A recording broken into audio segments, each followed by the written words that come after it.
Hello everyone, I am Folu Omoni. Nice to have you on the show tonight, this afternoon. Thank you so much for being here. We have done several things to bring you here, and I'm so glad that you are here. If you are a teenager, this is the right place to be. Kind of, this is the right kind of show or talk you should be part of. And I am so glad that I am here right now talking. And we are going to be talking about a lot of things, especially for teenagers. So if you have your teenage sister, friend, cousin, what have you, I would like you to invite them to be part of this show. And I also would welcome comments and feedbacks about this show. So this is Talks to a Teenager, and we are going to be talking about a lot of things. We are going to be inviting several kind of people from all walks of life to come and inspire us, to come and encourage us, to come and help us. We could learn from them, and they will learn from us. Because I'm also going to be inviting some teenagers in here sometimes. We want to hear your view. They want to hear what you think about. We want to know your mindset. We want to know how, the action, reaction, system, how you react to the things that comes around you. So we are going to be talking about a lot of things, from finance to academics to social expectations and norms to management, pressure management, exploring and discovering your skills and talents, sharpening your skills and all of that, relationship with your parents, relationship with siblings, relationship with friends, how you manage peer pressure, societal expectations, and a whole lot of things we are going to talk about. So this is really going to be entertaining. This is going to be educative. This is going to be inspiring. In fact, we are going to be bringing people that are already making effort in whatever field they have chosen, and they are already moving, especially teenagers or people who have started moving from when they were teenagers. So we are going to bring in a lot of people here. And do you think you have a special talent or a special ability? I'd like you to be part of this show, because this is a leverage for you, and we could bring you to the world. So I would like you to be part of this. If you have something wonderful you want to show the world, please come around and let's see how we could go about it. So today I have a wonderful guest in the house. He is a civil engineer, and he is a practicing civil engineer, yes. And he is also the founder of Right Focus Foundation Africa. And he has been giving us a lot of encouraging, motivational words recently. Most times in the morning I see his status, this and this. It just gives me this, okay, you can do this.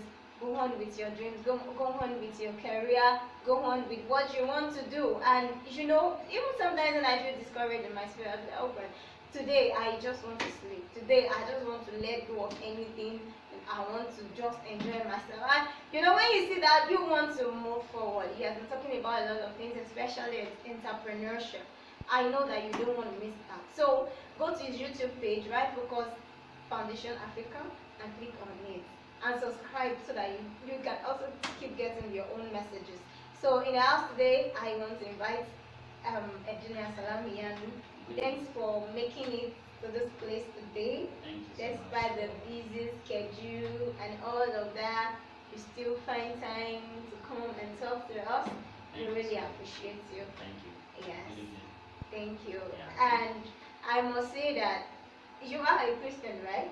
Yes. Yeah, because, I am a Christian, so I am a faith-based person. I'm going to be talking a lot from my faith view from the Christian perspective, because as Christians there are a lot of characters, a lot of examples that have been given that we have.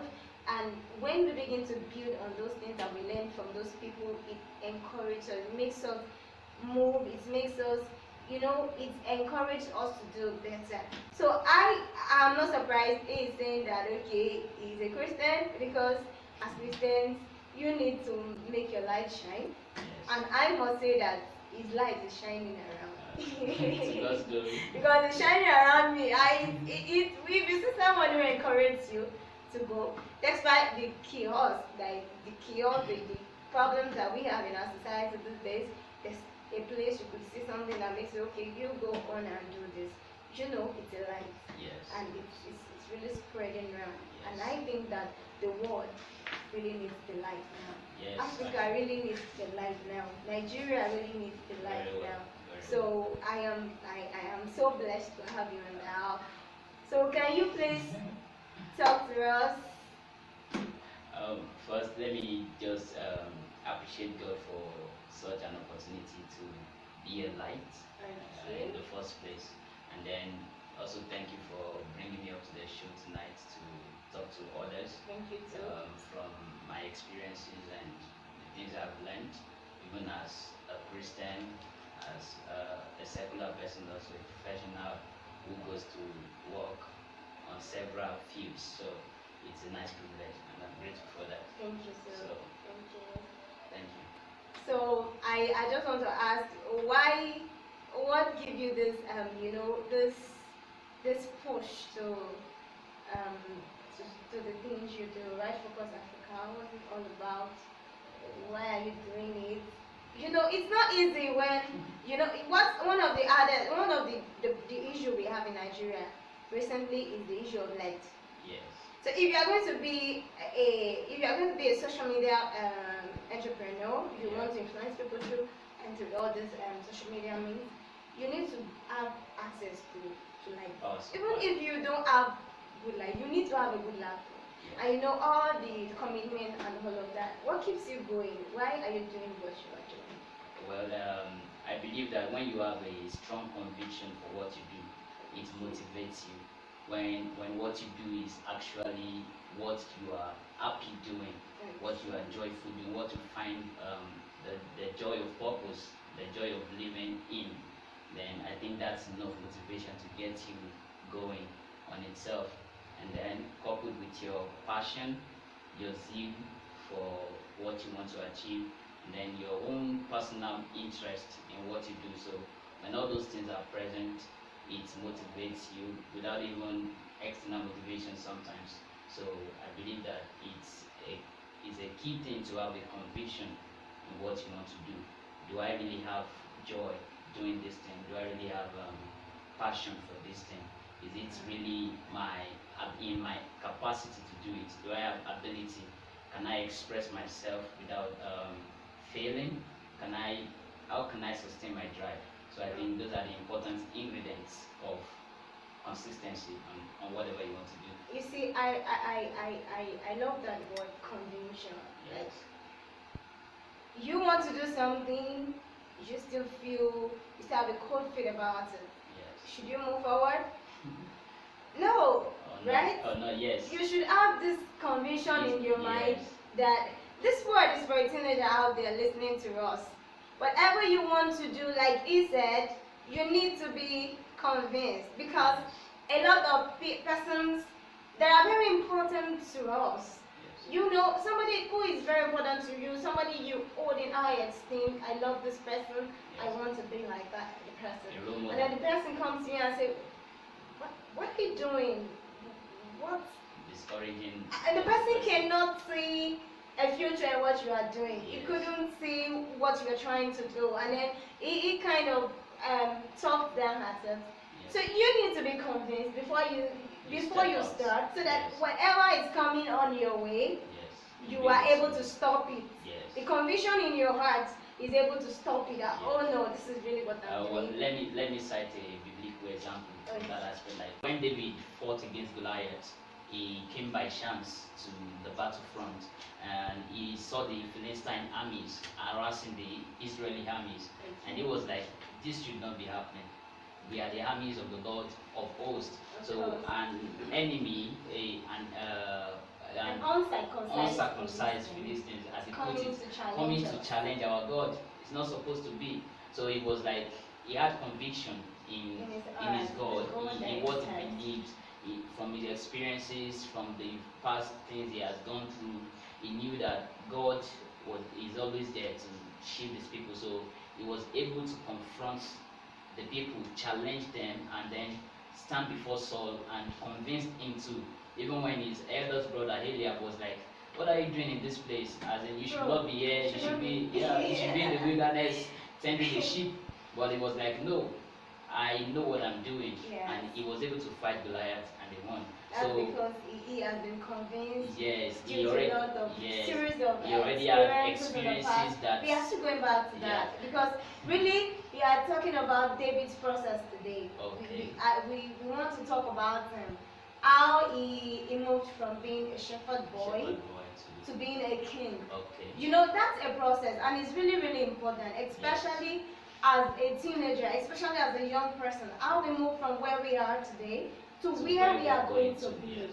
Because a lot of us have seen, some of us are so lucky that we have seen where we are going to. Yes. We have already seen the template, God has probably revealed to you, talk to you, or maybe you already have this urge in your heart from when you were young that, oh my God, I am going to be a pilot. Oh my God, I am going to be this.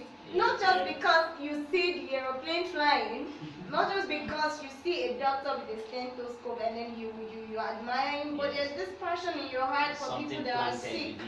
You understand? There's this thing that makes you want to cry, that is inside of you. So how do you go from where you are now to become who you are going to be? So we are going to talk about that. Okay. But first, I want you to tell us about how your teenage life was. What happened in your during your teenage years? Did you have fun? Did you were you a bad boy? Or you are the good side? You know the good boy and the church boy. We have the church boy, we have the good boy, we have the bad boy, we have the rough guys, and all of that. So tell us about it. Okay. Well, my teenage life was actually full of several experiences. Okay. Well, both on the good side and on the bad side. Okay. I thank you for being honest. Yes.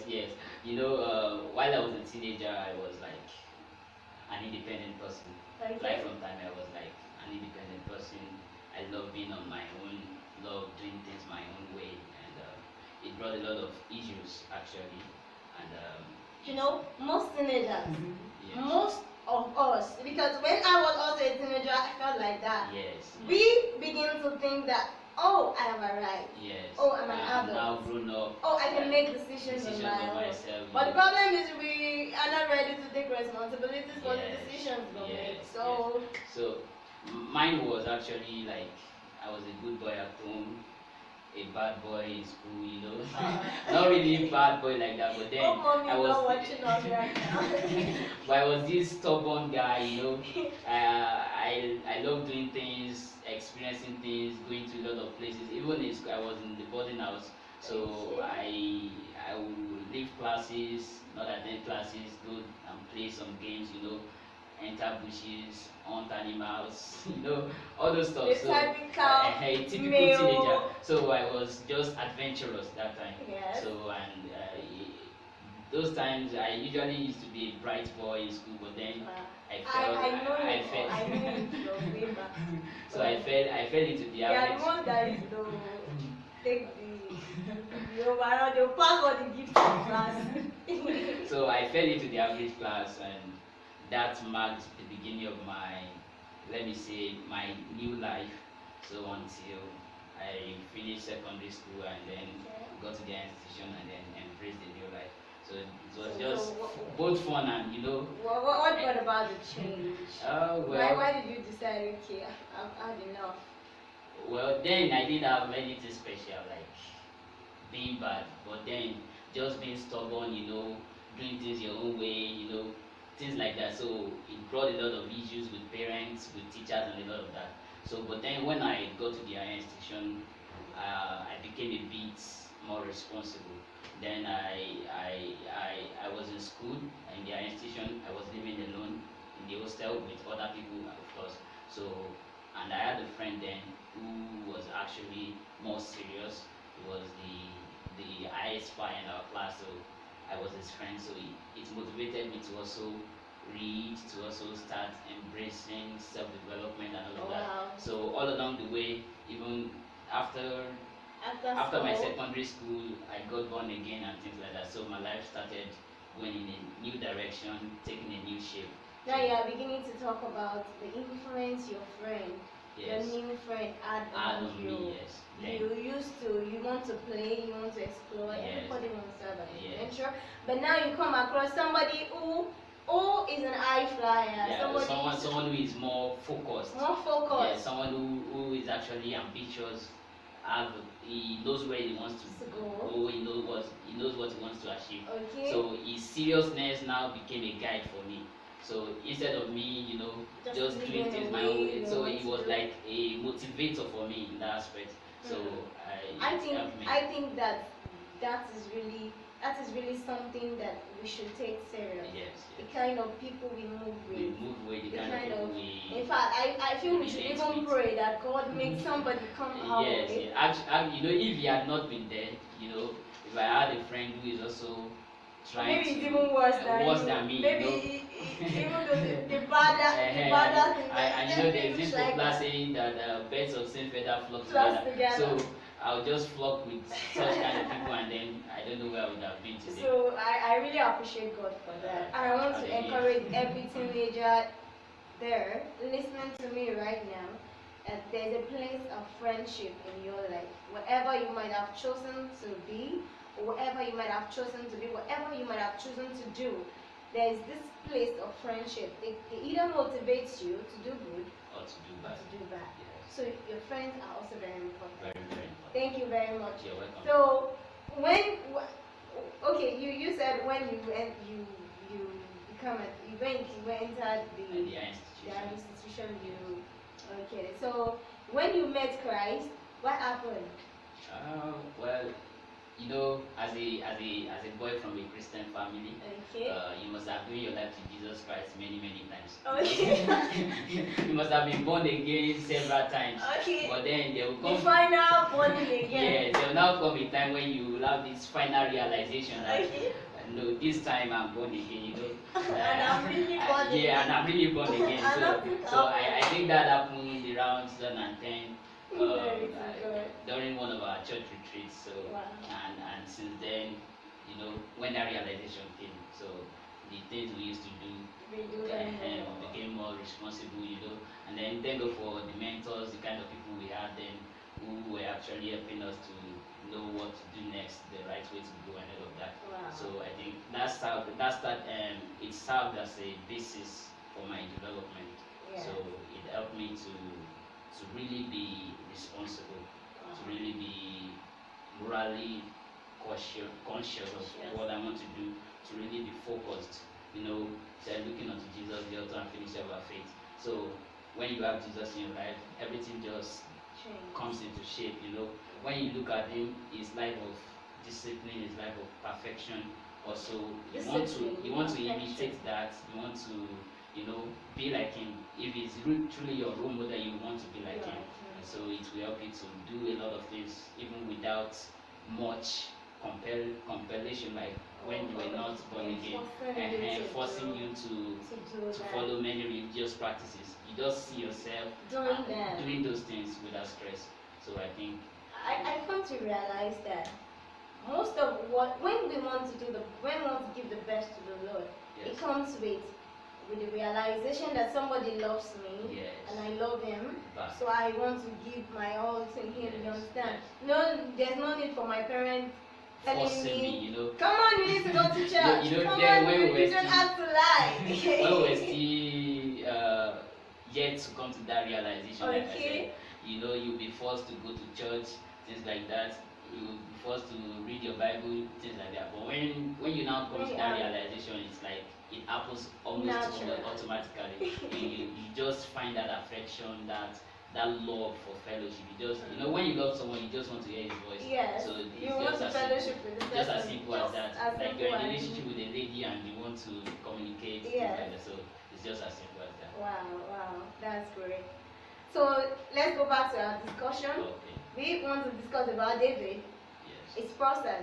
Because fine. This is a talk show. Okay. And whatever we are going to do in life, there is a process. Yes. Whatever we are going to achieve, there is a process for it. Yes. So we want to use David as a character here now. Yes. I progressed from being a shepherd boy to being a king. Yes. And during this period of during this process, he came across some challenges or some things I could say. Okay, maybe I could say that okay, you have to pass this exam, and then you move to the next class, then you pass this exam, then you move to the next class, and all of that. So, what do you think about this thing? Well, when it comes to David, I usually see him as a paragon of self-development. Wow. What I mean by that is is someone who actually took responsibility for his life, and not just for himself, but for everyone who came under him. Imagine at his tender age, he was the one in the wilderness. His father had six other boys and two other girls, but David was the youngest. Yes. So he was, as the youngest, in every family, the youngest are always the most sports child, the well-favored children. Just like Joseph in his father's house, he was the favorite one. So, but David's case was. Imagine why he's now a shepherd boy. David's case was different. We don't know how that came about. And he has to be taking care of the family. He was the one taking care of the family business. If he was not successful, the family would have been starving, impoverished, things like that. But David took the stress and he turned it into development. Instead of being wearied by the challenges of going through the wilderness, feeding the sheep, staying the coats in the night, resisting the heat in the afternoons and all of that, he took it as his life's discipline. And probably that's what God saw, and he was like, I need this boy to rule my people. So, and he chose him. So, and he was so excellent in his work. Yes. The lion came, intended to take took the I'm thinking, how could I'm imagining myself to be, I'm not David though. I'm just trying to imagine myself to be David. Yeah. And then a bear comes. Yes. And then the adrenaline in me pops up. Okay. So I think the next thing I should do is run. Oh, well. But why did David run towards the bear? Yes. See how they get the animal. Well, I don't understand. Well, I think we all interpret things based on our own set and mentality. I believe that David at that time must have discovered the things he had inside of him, the kind of abilities he has, the kind of strength he has. So he knew that if he faced the lion and fought against it, he was going to prevail. So it has to do more about self-discovery. He has already discovered himself.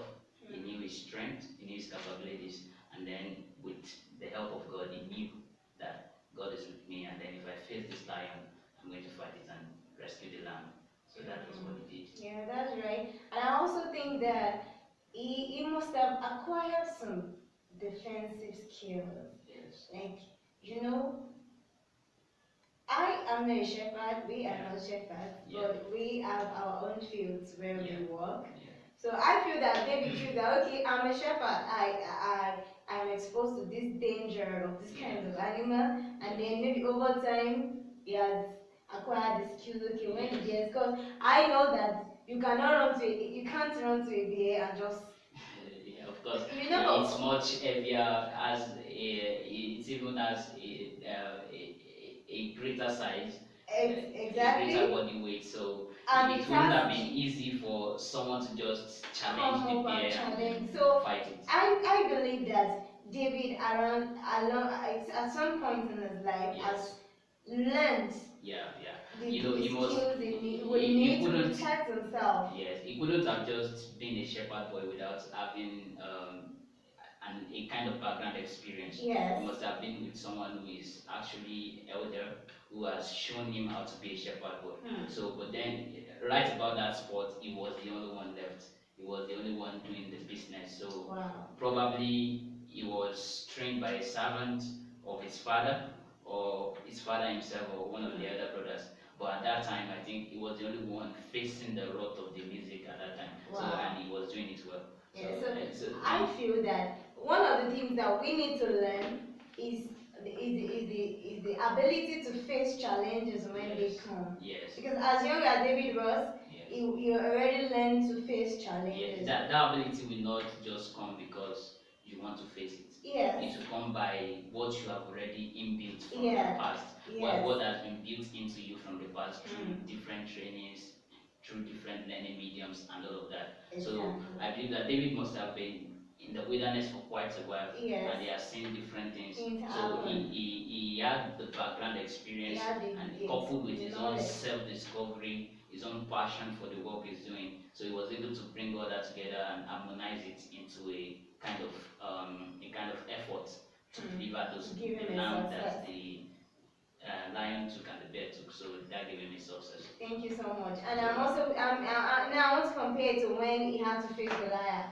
Okay. You know, taking a sling and a stone, and then making a giant to fall through that process. I feel that it's not about the sling alone. It's not about the stone alone. Yes. He must have practiced several times. Yes. He must have tried to aim at something for a lot of times. You know, before you could just catch. You know, yeah. You could just target the real thing, and then it just go bam. You know, that's where I started from, about conviction. You know, David had already practiced all these things. He had experimented them. So like, it wasn't just going to face the bear barehandedly. Probably his lamb a stone at it and eat the bear. The lamb dropped off. So the lamb ran away and the bear faced David. Then David had to rise up. Maybe he had a knife and kill the bear. So he was expert in that field. with that tool. He was an expert with that tool. So he already knew how to use it very well. So when it came to Goliath, he didn't just come with that tool alone. He came in the name of God. So the place of he already so he came from both his physical expertise and his spiritual knowledge, his spiritual understanding of how to fight. You know, while in the bush, probably he was not even probably he was not doing it by the strength of himself. A young boy couldn't have been able to face such grievous challenges. But right about then, I believe he must have known how to harness the power of God, harness the ability, the presence of God to help him to fight the battle. And in one of his writings and one of his speeches here, he said God himself trained his hands to fight and his feet to war. So it was a kind of relationship that existed between him and God, and his own personal ability. You know, when God's ability mixes with ours, then it becomes a potential that works wonders. So I just believe that this is really wonderful. Another thing, another striking thing that David did that I'm really challenged about was after his victory, you know, he became a member of the, you know, he had access to the palace and all of that. And then before you know it, even Saul, who is supposed to be celebrating him, started planning to kill him. And then there was an opportunity for David to actually kill Saul, because Saul is actually on an adventure to kill him. And then he had an opportunity to kill Saul, but he did not do that. What do you think about that? Recently I watched Bishop T.D. Jakes making a show like this, and he said something. He said that Goliath's fight against David was an introduction platform for him to face the real enemy of his life. So Saul was actually the real enemy of his life. Goliath was only an access to introduce that real enemy, him to face that real enemy. But the kind of enemy Saul was to David was a different kind of enemy. It's an enemy you cannot kill because he is God's anointed. So it was for Goliath, it was a play of strength, a play of expertise. But for Saul, it was a play of wisdom. It was a game of wisdom. So David couldn't have just defeated Saul by using his strength, because if he had killed Saul, it might not end up on the throne. Someone else would have killed him too, because you can't.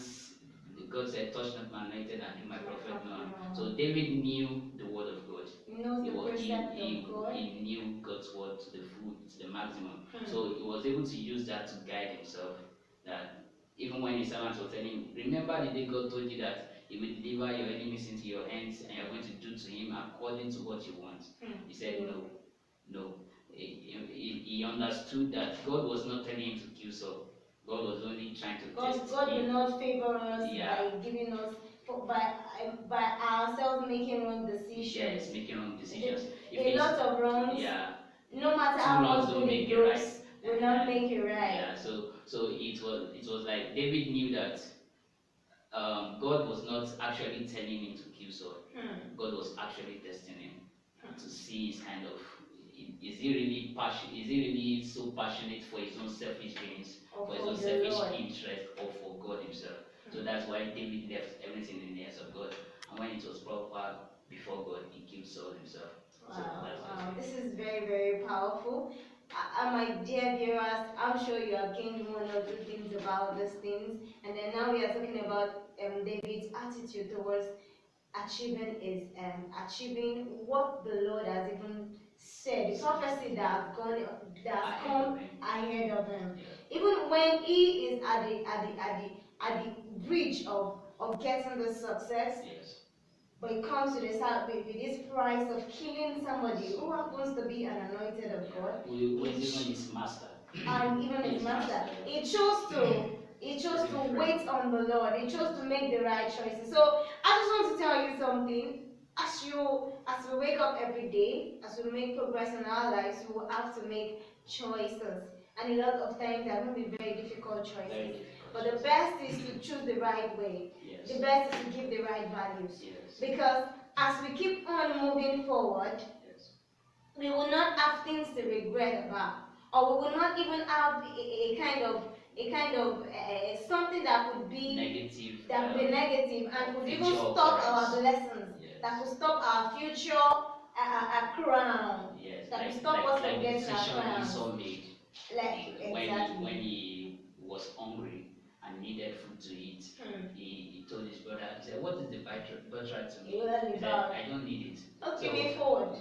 when it came to the time, he actually He went to needed it. He said, it, yes. if I had known, I would have Exactly. made that decision. So in our day-to-day activities, as we make choices for our lives, let's be very conscious of the choices we make. Yes. Because a lot of them they're going to look like what we want. They are going to even look like what the Lord is telling us to become. They are going to look like what we really, really want to be. Okay, this is my posture, this is where I want to be, this is what I want to do. Okay? They are going to look like, oh, I'm getting this on a platter of gold. But check the circumstances, check if they are balanced, check if when it comes to values they are good, when it comes to affecting people's life, Yes. they are there, when it comes to the side effect of those things. Because we really, really need true success comes from being how would I put it now? True success comes from the joy we derive at from our purpose, from from the fulfillment from the of our fulfillment purpose, of our the joy purpose. that God derives, that ourselves, the satisfaction we have, and then the joy it brings to others. You know, when you do a good thing, you know you are happy with it, that yes, I've done well, and when you do a good thing, of course, someone is your master will be happy. Exactly. Cheerful with you And some celebrate you. other And people around who you are too. beneficiaries of such things, they also make good remarks about it. Wow, this is so wonderful. Thank you so much for being part of this. You're welcome. I am so grateful. I have also learned a lot of things. Of course, we are all learning every day. Yeah. Dear viewers, thank you so much for being part of this. I want you to subscribe to our page to keep receiving a lot of these. And you want to be part of this show, I can't wait to have you. Thank you so much. God bless you. Bye.